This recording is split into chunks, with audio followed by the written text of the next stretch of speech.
दोस्तों नमस्कार, India mid TV में आपका स्वागत है। मैं मनजीत। आज आप लाइव तस्वीरें इस वक्त की रावला की है, क्योंकि 8 महीने से किसानों का जो पैसा है वो रोक रखा है सरकार। केंद्र में और राज्य में डबल इंजन की सरकार तो कहते हैं, लेकिन किसान जब मांगता है अपना हक तो वो क्यों रोका जाता है, ये सोचने वाला विषय है। किसानों के साथ केंद्र में या राज्य में सरकार क्यों ऐसा व्यवहार कर रही है, क्योंकि देखना होगा किसानों के ऊपर ये देश चलता है।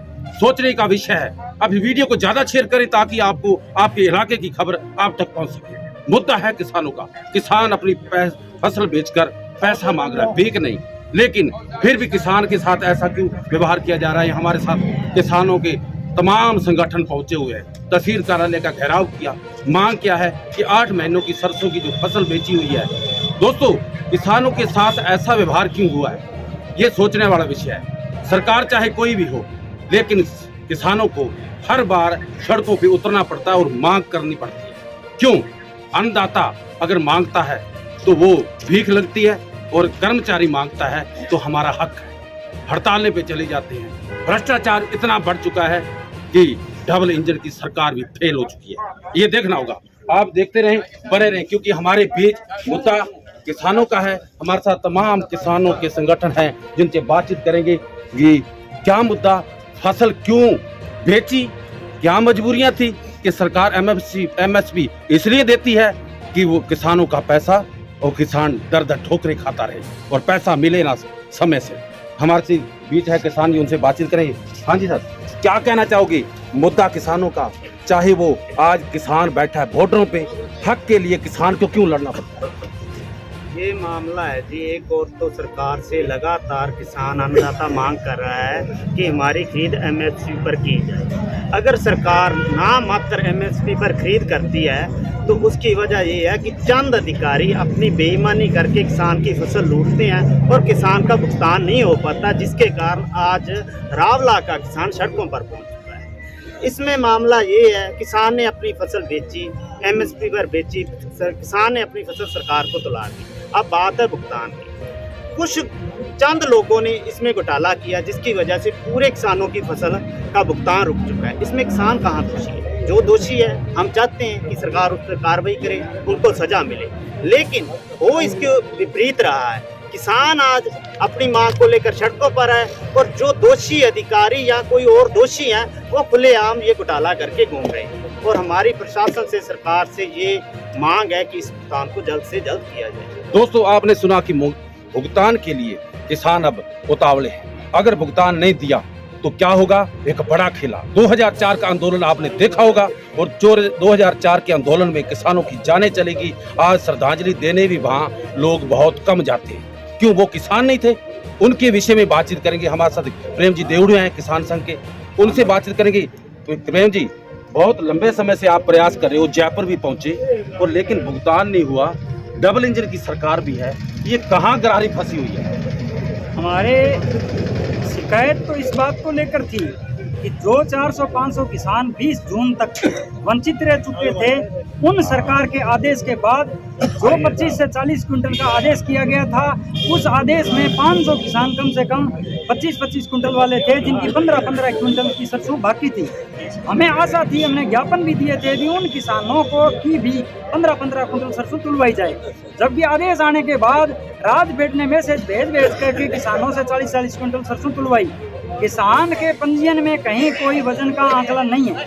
ई मित्रा पर पंजीयन होता है और सीधा ही उसमें हेक्टर दर्ज होता है, और वो 1 महीने या 1.5 महीने बाद जब सरसों की तुलाई का उसके पास नंबर आता है, वह राजफेड के अधिकारियों के पास, जो सहकारी समिति के कर्मचारी है उनके पास जाता है, तो वहाँ एक मैनुअली डॉक्यूमेंट चेक किए जाते हैं। उसके मैनुअली डॉक्यूमेंट किसी प्रकार से उन्होंने नया चेक करते हुए उसकी जो उसका मैसेज है, उस मैसेज के आधार पर ही उसकी सरसों मंगवा कर तुलवा ली। क्योंकि राजपेट के सहकारी समिति के जो यहाँ अधिकारी है या कर्मचारी है, वो कभी भी बोरे भरकर कागज राजपेट के जयपुर कार्यालय नहीं पहुँचाते हैं, उनको यहाँ ही दिमक लग जाती है। कारण ये कि पिछले 4-5 वर्षों से कभी कोई डॉक्यूमेंट जयपुर नहीं गया और न कोई जांच हुई, इसलिए इन्होंने सोचा भी डॉक्यूमेंट ऊपर मांगे नहीं जाते हैं, और इन्होंने 40-40 क्विंटल उस मैसेज के आधार पर वो सरसों तुलवा दी। तो उसमें किसान का दोष कहाँ हुआ? किसान का उसमें कोई दोष नहीं है। अब ई मित्रा को दोषी बनाकर किसान को दोषी बनाया गया है कि ई मित्रा ने एडिटिंग की है। यानी उसको 1 हेक्टर की 2 हेक्टर कर दिया, 2 की 4 हेक्टर कर दी। वो एडिटिंग का सिस्टम ई मित्रा के पास नहीं है। ई मित्रा एक बार एडिटिंग होने के बाद कहीं भी डीओटी अफसर गंगानगर और इनका जो अपने जयपुर कार्यालय वहाँ इनका मूल डॉक्यूमेंट और सॉफ्टवेयर में रहता है। अपना जो राजपेट का सॉफ्टवेयर है, इसको आगामी जैसे मूंग की फसल आ जाती है तो उस डाटा को क्रैश कर देते हैं, क्योंकि पीछे का उसमें कोई डाटा नहीं रहता है किसने क्या किया।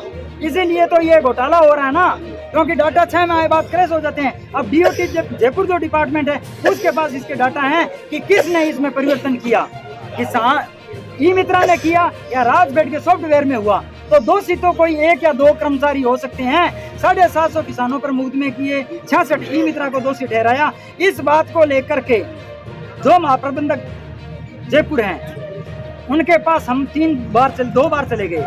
एक बार पहले गए शिव शक्ति राठौड़ अपने थे एमडी, उन्होंने महाप्रबंधक के पास भेजा। महाप्रबंधक ओम जी माडोद के सामने एक मीटिंग हुई, उसमें उनको बुलाया गया। तब उनके जाके समझ में आया कि ई मित्रा पर एक बार लॉक होने के बाद दोबारा कोई पंजीयन नहीं होता है और हमारे कर्मचारियों का ये किया हुआ है। तो फिर पेमेंट रोकने का रीजन क्या?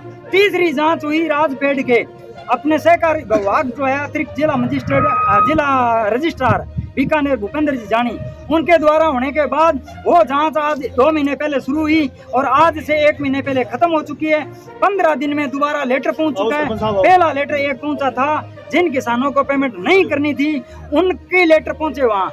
उन्होंने मेरे सामने एक लेटर की डिमांड की कि जिन किसानों का भुगतान करना है उनको आप उनकी लिस्ट भेजिए। तो इन्होंने दोबारा इन 15 दिनों के दौरान लिस्ट भेज दी है। अब लिस्ट जयपुर पहुंच चुकी है, अब भुगतान में देरी क्यों जब लिस्ट पहुंच चुकी है? अब हमारा निवेदन सरकार से है कि सरकार इसको संशय न मानते हुए और सरकार इसमें थोड़ी सी नर्मिता दिखाए कि कर्मचारियों का कहाँ दोष है और पेमेंट और भुगतान तो अति शीघ्र शुरू करे, अन्यथा ये किसान घर जाने वाले नहीं है। और मैं मेरा फैसला करके आया हूँ कि जब तक सरसों का बकाया भुगतान 8 माह का शुरू नहीं होता है, मैं मेरे घर में एंट्री नहीं करूंगा, मेरे घर नहीं जाऊंगा, मैं यहीं रहूंगा। ये किसान भी मेरे साथ हैं, ये भी कह रहे हैं भी हम भी यहीं रहेंगे। हम घर जाके क्या करेंगे? दोस्तों किसान अब घर जाने वाला नहीं है। हमारे बीच और भी है, राजू जी हैं। राजू जी, क्या मामला अब है, बढ़ता जा रहा है आक्रोश किसानों में, और सरकार भी है और सरकार पहले भी थी।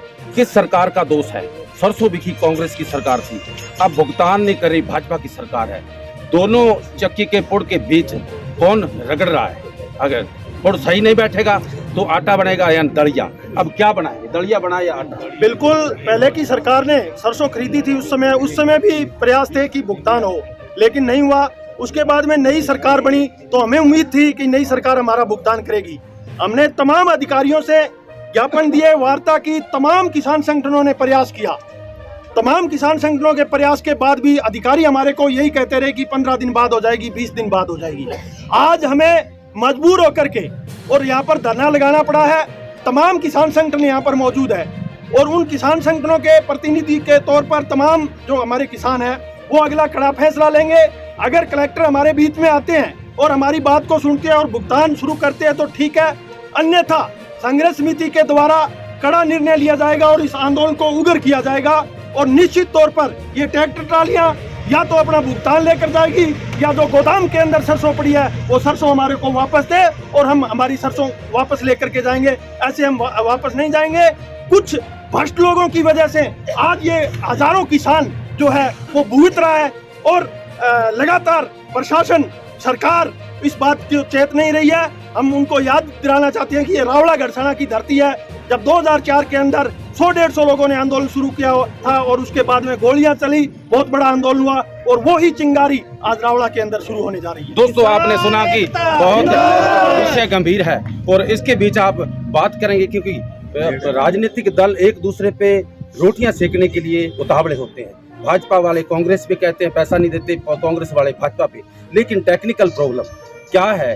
क्या अकाउंट से पैसे नहीं निकल रहे या किसानों की बदकिस्मती है कि सरकार को बेचने की एक मजबूरी होती है? हमारे बीच पंचायत समिति के जनप्रतिनिधि प्रधान जी हैं, उनसे बातचीत करेंगे कि हर बार सरकार किसानों को शर्त पे देखना क्यों चाहती है। देखिए, पूरे देश का किसान संघर्ष कर रहा है, जिसमें रावड़ा का किसान पिछले 8 महीनों से अपनी ही बेची हुई फसल के भुगतान के लिए दर दर की ठोकरें खा रहा है। मैं आपको इस मीडिया के माध्यम से बता दूं कि किसानों की समस्या में कोई भी राजनीति नहीं होगी। सभी संगठन किसानों की समस्या के लिए एक साथ ये लड़ाई लड़ेंगे और जब तक सरसों जो बेची थी उसका भुगतान नहीं हो जाता, हम इस लड़ाई को जोर और शोर से लड़ेंगे। और मैं सरकार को, इस प्रशासन को चेता देना चाहता हूं कि किसानों को मजबूर ना करें कि वो 2003 और 4 के आंदोलन की याद यहाँ पर दोबारा ताज़ा। दोस्तों, आपने सुना कि 2004 की जो इतिहास है वो हर जगह, हर पन्ने पे लिखा हुआ है। हमारे बीच किसान एक और है, उनसे बातचीत करेंगे कि ये मुद्दा तो 8 महीनों का है, लेकिन मुद्दा तो देखा जाए तो किसानों का वर्षों से है। क्यों हर बार पानी 4 सिंचाई पानी नहीं देने, 2 देने हैं, 8 देने हैं, पानी डैम में कम है, क्यों हर बार क्यों मांग के लेना पड़ता है? और सरकार क्या अनाज मांग के लेती है आपसे? ये देखना होगा। हमारे किसान जी, हाँ जी, क्या कहना चाहोगे? असल में आज से लगभग 1 साल पहले किसानों ने कड़ी मेहनत करके सरसों की पैदावार ली थी और वो पैदावार जब बाज़ार के अंदर उचित दाम पे नहीं बिक रही थी तो सरकार को समर्थन मूल्य पर किसान ने वो सरसों बेचने का फैसला लिया। और जो सरसों बेचने का जो तरीका है वो सरकार तय करती है। उस वक्त की सरकार और उस वक्त के जो जनप्रतिनिधि थे उन पे भरोसा करते हुए सरकार ने जो किसानों ने है वो सरसों बेची। उसके अंदर चाहे वो कंडीशन 25 क्विंटल प्रति किसान की थी या उसमें 40 क्विंटल प्रत्येक किसान की थी, जो कंडीशन थी उसके हिसाब से किसानों ने बेची। लेकिन जब ई मित्रा पे जाके किसानों ने रजिस्ट्रेशन करवाया और रजिस्ट्रेशन कराते वक्त अगर कोई गड़बड़ी हुई, कोई अगर भूल चूक रही तो उसको दुरुस्त करने का काम वो राजफेड के अधिकारियों का था। चाहे उसका भौतिक सत्यापन वो डॉक्यूमेंट्स देख के किया जाता, चाहे वो ऑनलाइन जो रजिस्ट्रेशन हुआ है उसकी जो की होती है, उसके एडिटिंग का जो अधिकार होता है वो सिर्फ और सिर्फ राजफेड के पास होता है। ई मित्रा का काम सिर्फ और सिर्फ उसको एंट्री दर्ज करने का होता है। लेकिन उस वक्त के भ्रष्ट अधिकारियों की मिलीभगत के वजह से और जो फैसला हुआ वो किसानों के खिलाफ हुआ और उन ई मित्रा संचालकों के खिलाफ हुआ। लेकिन इसके अंदर मुख्य तौर पे जो जिम्मेवार अधिकारी हैं वो राजफेड के अधिकारी हैं, जिन्होंने गलत एडिटिंग की उनके पास थी। उसके बाद हम लोग कई बार तहसीलदार से मिले और इनको कहा कि जल्द से जल्द भुगतान करवाया जाए, लेकिन तहसीलदार ने कोई उस पर उचित कार्रवाई नहीं की। उसके बाद में किसानों ने ऐलान किया था धरना लगाने का। तो जब धरने का ऐलान हुआ तो अनूपगढ़ का जिला कलेक्टर और एडीएम सारण जी, उन्होंने किसानों के प्रतिनिधि मंडल को बुलाया।